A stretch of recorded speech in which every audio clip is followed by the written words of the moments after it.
Kwa majina naitwa Margaret Kamau kutoka Thika. Mimi ni mmoja wa wale wamesaidika kwa hospitali ya level 5. Nilikuwa mgonjwa last week date 16.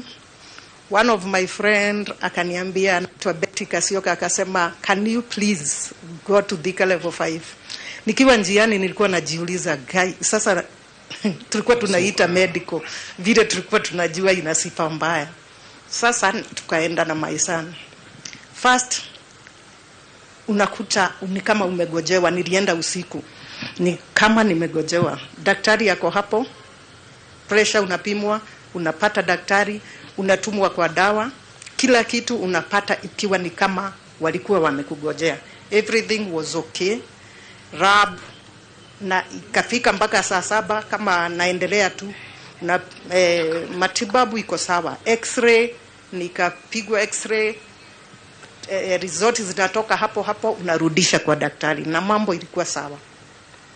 Na asante sana. Wote tupate mzee mmoja hapa, anza kwa kutuambia jina lako kamili na unatoka wapi.